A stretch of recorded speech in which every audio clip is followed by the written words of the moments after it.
जय हिंद दोस्तों। कैसे हैं आप लोग? आशा करते हैं स्वस्थ होंगे, मस्त होंगे।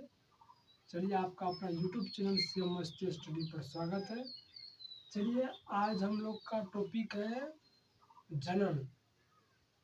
जनन कैसे होता है, कितने प्रकार के होते हैं, जनन क्या है?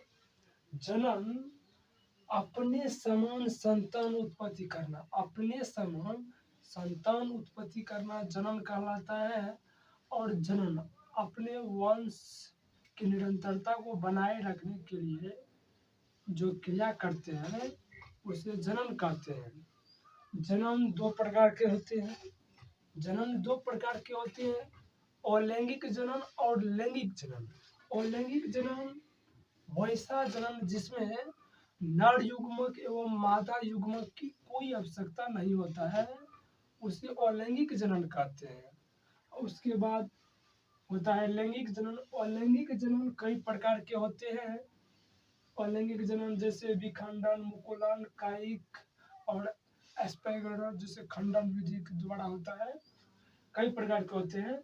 जैसे यहाँ पर जानते हैं विखंडन। विखंडन वैसा जनन जिसमें जनक का केंद्रक विभाजित होकर दो अलग अलग अतिसंतति बन जाता है, उसे विखंडन कहते हैं। विखंडन मतलब होता है जैसे यहाँ पर मान के चलिए अमीबा है, ये अमीबा, इसमें केंद्रक है, बीच में से जो है ना ये केंद्रक बढ़ने लगता है। जैसे अमीबा हुआ तो केंद्रक ऐसे करके ऐसे होने लगा, धीरे धीरे बढ़ने लगा। उसके बाद एक बार ऐसा स्थिति आएगा जो ये अमीबा जो है ना केंद्रक अलग अलग हो जाएगा, आधा बढ़ के इधर से टूट टूट के इधर हो जाएगा और आधा टूट के इधर हो जाएगा। इसी को कहते हैं विखंडन की विधि। विखंडन विधि द्वारा जनन करना। अमीबा विखंडन के द्वारा जनन करते हैं। उसके बाद आते हैं मुकुलन। मुकुलन वैसा जनन जिसमें जनक के शरीर पर एक मुकुल निकलता है और जिसे बडिंग कहते हैं। मुकुल धीरे धीरे बड़े होकर फिर उस जनक से जो है ना वो मुकुल टूट के हट जाता है, फिर एक अलग संतति बन जाता है, एक से दो बन जाता है, इसे मुकुलन जनन कहते हैं।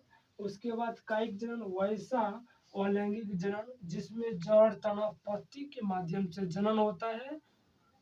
वैसा जनन जिसमें न जड़ तना पत्ती के माध्यम से जनन होता है, उसे कायिक जनन कहते हैं। और एक तो खंडन विधि द्वारा होता है।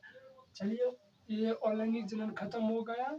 उसके बाद आते हैं लैंगिक जनन। लैंगिक जनन वह जनन जिसमें नर युग्मक एवं मादा युग्मक की आवश्यकता होती है, उसे लैंगिक जनन कहते हैं। जैसे में होता है पक्षी, स्तनधारी वर्ग के सभी जीव। उसके बाद मछली भी होता है, मछली में भी लैंगिक जनन होता है। उसके बाद पुरुष में जनन क्षमता। पुरुष में जनन क्षमता 14 वर्ष की अवस्था से प्रारंभ होती है और आजीवन रहती है। उसके बाद महिलाओं में जनन क्षमता 12 वर्ष से शुरू होती है और 50 वर्ष तक में समाप्त हो जाता है। उसके बाद 12 से 14 वर्ष की अवस्था में लैंगिक लक्षण प्रकट होते हैं, जैसे मूंछ का आना, दाढ़ी का आना, आवाज का भारीपन का होना। ये सभी जो है ना लैंगिक लक्षण का प्रमाण है।